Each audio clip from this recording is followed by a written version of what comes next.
ನಾನಿವತ್ತು ಒಡೆದೋಗಿರೋ ಹಾಲನ್ನು ಬಳಸ್ಕೊಂಡು ಈ ರೀತಿಯಾಗಿ ರಸಮಲೈನ ಮಾಡೋದು ಯಾವ ರೀತಿ ಅಂತೇಳಿ ತಿಳಿಸ್ಕೊಡ್ತಾ ಇದ್ದೀನಿ.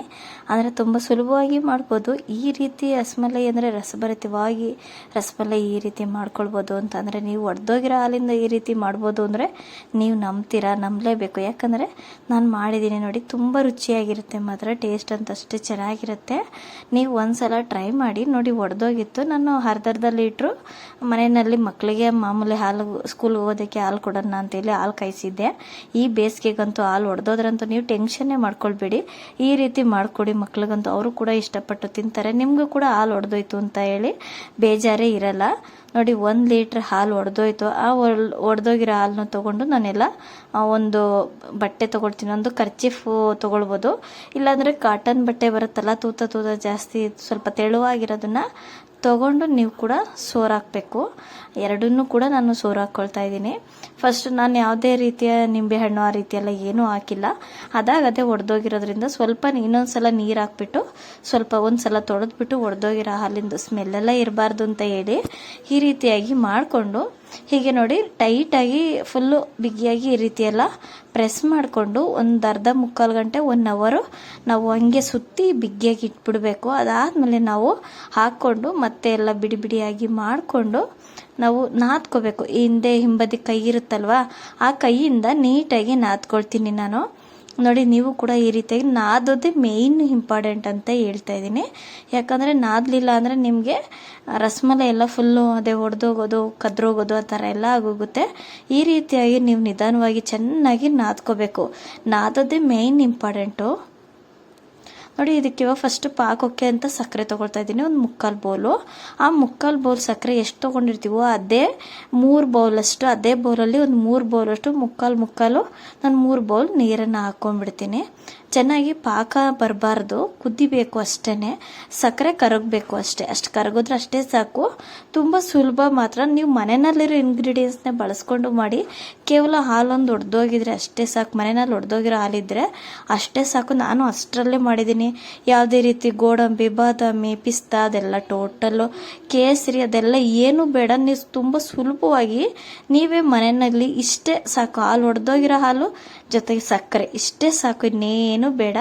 ಇನ್ನೊಂದು ಸ್ವಲ್ಪ ಹಾಲು ಎಕ್ಸ್ಟ್ರಾ ಹಾಲಿದ್ರೆ ಅಷ್ಟೇ ಸಾಕು. ಟೋಟಲಾಗಿ ನೀವು ಇನ್ನೇನು ಬೇಡ. ನೀವು ಹೋಟ್ಲುಗಳಲ್ಲಿ ಮತ್ತು ಜೊತೆಗೆ ಇದರಲ್ಲಿ ಸಿಗುತ್ತಲ್ಲ, ಬೇಕ್ರಿನಲ್ಲೆಲ್ಲ ಸಿಗುತ್ತಲ್ಲ ರಸಮಲೈ, ಅದೇ ಥರನೇ ಇರುತ್ತೆ. ಟೇಸ್ಟ್ ಅಂತೂ ಸಖತ್ತಾಗಿರುತ್ತೆ. ನೀವು ಅದೇ ಥರ ಮಾಡ್ಕೊಳ್ಳಿ. ನೋಡಿ, ಈ ರೀತಿಯಾಗಿ ಚೆನ್ನಾಗಿ ನಾದಬೇಕು. ಈ ರೀತಿ ಬರಬೇಕು ಉಂಡೆ, ಅಲ್ಲಿವರೆಗೂ ಕೂಡ ಚೆನ್ನಾಗಿ ನಾದ್ಕೋಬೇಕಾಗತ್ತೆ. ನೋಡ್ತಾ ಇದ್ದೀರಲ್ಲ, ಎಲ್ಲವನ್ನು ಕೂಡ ಇದೇ ಥರ ನಾವು ಮಾಡ್ಕೊಂಡು ಇಟ್ಕೊಳ್ತೀನಿ. ಕೇವಲ ಇಷ್ಟು 1 ಲೀಟ್ರ್ ಹಾಲಿಗೆ ಏನಿಲ್ಲ ಅಂದ್ರೂ 10 ರಸಮಲೈ ಆಗುತ್ತೆ. ಮನೆಯಲ್ಲಿ ಎಲ್ಲರೂ ಕೂಡ ನೀವು ತಿನ್ಬೋದು. ತುಂಬ ರುಚಿ ಇರುತ್ತೆ ಮಾತ್ರ. ನೀವು ಸೇಮ್ ಹೊರಗಡೆನಲ್ಲಿ ಹೆಂಗೆ ಇರುತ್ತೆ, ಯಾವ ಥರ ತಂದಿರ್ತೀರಿ ಆ ರೀತಿಯೇ ಇರುತ್ತೆ. ನಾನು ಫಸ್ಟು ಒಂದು ಹಾಕ್ಕೊಂಡು ಚೆಕ್ ಮಾಡ್ಕೊತಾ ಇದ್ದೀನಿ. ನಾನು ಕೂಡ ಫಸ್ಟ್ ಟೈಮೇ ನಾನು ಕೂಡ ಮಾಡಿದ್ದು. ಒಡೆದೋಗಿರೋ ಹಾಲಿಂದ ಮಾಡಿಕೊಂಡೆ ನಾನು. ನೋಡೋಣ ಹೆಂಗೆ ಬರುತ್ತೆ ಅಂತೇಳಿ. ನೋಡಿ, ತುಂಬ ಚೆನ್ನಾಗಿ ಬರುತ್ತೆ. ಒಂದು ನಿಮಿಷ ಆಗಿದ ತಕ್ಷಣ ಅದು ಏನೂ ಆಗಲಿಲ್ವಲ್ಲ, ಮತ್ತೆ ಎಲ್ಲವನ್ನು ಕೂಡ ಹಾಕ್ಕೊಂಡೆ. ಫಸ್ಟು ನಿಮ್ಗೆ ಹಂಗೆ ಡೌಟ್ ಇದ್ದರೆ ನೀವು ಒಂದೊಂದನ್ನೇ ಹಾಕ್ಕೊಂಡು ಚೆಕ್ ಮಾಡ್ಕೊಳ್ಳಿ. ನೋಡ್ತಾ ಇದ್ದೀರಲ್ಲ, ಫಸ್ಟು ಒಂದೇ ಹಾಕ್ಕೊಂಡು ಚೆಕ್ ಮಾಡಿ, ಆಮೇಲೆ ಎಲ್ಲವನ್ನು ಕೂಡ ನಿಧಾನವಾಗಿ ಒಂದೊಂದಾಗಿ ಹಾಕ್ಕೊಳ್ಳಿ. ನೀವು ನೋಡ್ತಾ ಇದ್ರಲ್ಲ, ನೀವು ನನಗೆ 10 ರಸಮಲೈ ಕೂಡ ಆದವು. ಇಷ್ಟು ನೋಡೋದಕ್ಕೆ ಎಷ್ಟು ಚಿಕ್ಕದು ಹಾಕಿದ್ದೀನಿ. ಲಾಸ್ಟ್ ಅಷ್ಟರಲ್ಲಿ ಎಷ್ಟು ದೊಡ್ಡ ರಸಮಲೈ ಆಗುತ್ತೆ ಅಂದರೆ ಅಷ್ಟು ರಸಮಲೈ ಆಗುತ್ತೆ. ತುಂಬ ಚೆನ್ನಾಗಿರುತ್ತೆ. ನೋಡಿ, ಒಂದು 4-5 ನಿಮಿಷ ಕುದಿಸ್ಕೊಂಡ್ಮೇಲೆ ಈ ರೀತಿಯಾಗಿ ದಪ್ಪ ಆಗಿದೆ. ಮತ್ತೆ ಇದಕ್ಕೆ ಏನು ಮಾಡಬೇಕು ನಾವು ಅಂತಂದರೆ, ಮತ್ತೆ ತಟ್ಟೆ ಮುಚ್ಚಿ ಅದರ ಮೇಲ್ಗಡೆ ಲಿಡ್ನ ಕ್ಲೋಸ್ ಮಾಡಿಬಿಟ್ಟು ನಾವು ಮತ್ತೆ ಒಂದು 5 ನಿಮಿಷ 10 ನಿಮಿಷ ಬೇಯಿಸ್ಕೊಳ್ಬೇಕಾಗುತ್ತೆ. 7-8 ನಿಮಿಷ ಅಂತೂ ಬೇಯಿಸ್ಕೊಳ್ಬೇಕಾಗತ್ತೆ ಚೆನ್ನಾಗಿ. ನೋಡಿ, ಈಗೆಲ್ಲ ಬೇಯಿಸ್ಕೊಳ್ತೀನಿ ಒಂದು ಕಡೆ ಇಟ್ಕೊಂಡು. ಅಷ್ಟರಲ್ಲಿ ಹಾಲನ್ನು ಕೂಡ ಕಾಯೋದಕ್ಕೆ ಇಟ್ಕೊಳ್ತೀನಿ. ಹಾಲು ಬೇಕಲ್ವಾ ರಸಮಲೈಗೆ, ಶೇರ್ವಾಗೆ ಹಾಲನ್ನು ಕಾಯಕ್ಕೆ ಇಟ್ಕೊಂಡಿದ್ದೀನಿ. ಇದಕ್ಕೂ ಕೂಡ ಅರ್ಧ ಲೀಟ್ರ್ ಹಾಲನ್ನ ಕಾಯಕ್ಕೆ ಇಟ್ಕೊಂಡಿದ್ದೀನಿ. ಯಾವುದೇ ಥರ ನಾನು ಫುಡ್ ಕಲರ್ ಆಗಿರ್ಬೋದು ಏನೂ ಕೂಡ ಬಳಸ್ತಾ ಇಲ್ಲ. ನೋಡಿ, ಇದಕ್ಕೆ ಅರ್ಧ ಬೌಲಷ್ಟು, ಅರ್ಧಕ್ಕಿಂತ ಕಡಿಮೆ 1/4 ಬೌಲಷ್ಟು ಸಕ್ಕರೆ ಹಾಕೊಳ್ತಾ ಇದ್ದೀನಿ. ಏಲಕ್ಕಿ ಪುಡಿ ಹಾಕೊಳ್ತಾ ಇದ್ದೀನಿ ಇಷ್ಟೇ. ಏಲಕ್ಕಿ ಒಂದು 3-4 ಅಷ್ಟೇ ಏಲಕ್ಕಿ ನಾನು ಕೂಡ ಹಾಕ್ಕೊಂಡಿರೋದು. ನೋಡಿದ್ರಲ್ವ, ಅಷ್ಟೇ 4 ಏಲಕ್ಕಿನ ಕುಟ್ಟಿ ಹಾಕ್ಕೊಂಡಿದ್ದೀನಿ. ಅದರಲ್ಲಿ ಸಕ್ಕರೆ, ಏಲಕ್ಕಿ. ಇದಕ್ಕೆ ಇವಾಗ ಕಲರ್ಗೋಸ್ಕರ ಏನು ಮಾಡೋದು ಅಂತ ಅನ್ನಿಸ್ತು. ಆಮೇಲೆ ಒಂದು ಚಿಟಿಕೆ ಅರಿಶಿನ ಹಾಕ್ಕೊಂಡೆ. ಅದಕ್ಕೆ ಅದೇ ನ್ಯಾಚುರಲ್ ಕಲರೇ ಆಯ್ತು ಅಷ್ಟೇ. ನಾನೇನು ಜಾಸ್ತಿ ಏನು ಮಾಮೂಲಿ ಫುಡ್ ಕಲರ್ ಆ ಥರ ಎಲ್ಲ ಏನೂ ಹಾಕಿಲ್ಲ. ಕೇಸರಿ ಇದ್ದರೆ ನೀವು ಕೂಡ ಕೇಸರಿ ಕೂಡ ಹಾಕ್ಕೊಳ್ಳಿ ನೀವು ಮನೆಯಲ್ಲಿ. ನಾನು ಈ ರೀತಿ ಆಗುತ್ತೆ ಅಂತ ನನಗೆಲ್ಲಿ ಗೊತ್ತಿತ್ತು. ನಾನು ಏನೂ ಇಟ್ಟಿರಲಿಲ್ಲ ಮನೆಯಲ್ಲಿ, ಏನೂ ತಂದಿರಲಿಲ್ವಲ್ಲ, ಹಾಗಾಗಿ ನಾನು ಇದನ್ನೇ ಮಾಡ್ಕೊಂಡಿದ್ದೀನಿ.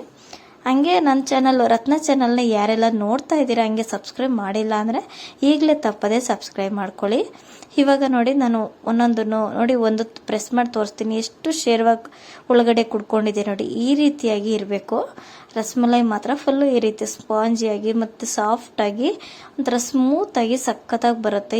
ಈ ಥರ ಮಾಡಿಕೊಂಡ್ರೆ ಇದೇ ಮೇಯ್ನ್ ಕರೆಕ್ಟಾಗಿದೆ ನೋಡಿ. ಇದೇ ಥರನೇ ಬರಬೇಕು ಎಲ್ಲವನ್ನೂ ಕೂಡ. ನಾನು ಇವಾಗ ಸ್ವಲ್ಪ ತಣ್ಣಗಾದ್ಮೇಲೆ ನಾನು ಈ ರೀತಿಯಾಗಿ ಜಸ್ಟ್ ಸ್ವಲ್ಪ ಹಿಂಗೆ ಪ್ರೆಸ್ ಮಾಡಿ ನಾನು ಎಣ್ಣೆ ಇದು ಹಾಲೊಳಗಡೆ ಹಾಕ್ಕೊಳ್ತೀನಿ.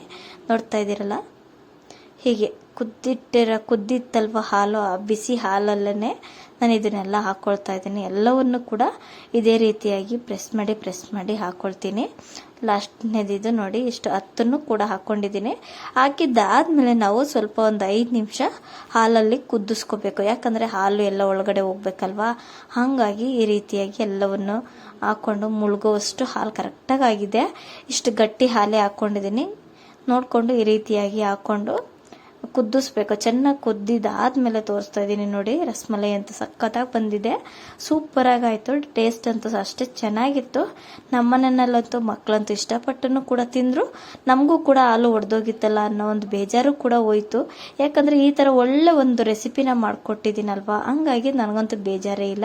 ಎಷ್ಟೊಂದು ಜನ ನಮ್ಮ ಹೆಣ್ಮಕ್ಳೆಲ್ಲರೂ ಕೂಡ ಹಾಗೇನೆ, ಈಗ ಹಾಲು ಒಡೆದೋಯ್ತು ಅಂದಮೇಲೆ ಬೆಳಗ್ಗೆನೆ ಎಲ್ಲರೂ ಕೂಡ ಬೇಜಾರಾಗಿ ಆಗ್ತಾರೆ. ಯಾರಿಗಾಗಲ್ಲ ಬೇಜಾರು, ಎಲ್ರಿಗೂ ಹಾಗೇ ಆಗುತ್ತೆ. ಆವಾಗ ಈ ಥರ ರೆಸಿಪಿನ ಮಾಡಿಕೊಂಡ್ರೆ ಮಕ್ಕಳನ್ನು ಕೂಡ ತಿಂತಾರೆ ಇಷ್ಟಪಟ್ಟು. ತುಂಬ ಚೆನ್ನಾಗಿರುತ್ತೆ. ಎಲ್ರಿಗೂ ನಮಸ್ಕಾರ. ಮುಂದಿನ ವಿಡಿಯೋದಲ್ಲಿ ಸಿಗ್ತೀನಿ.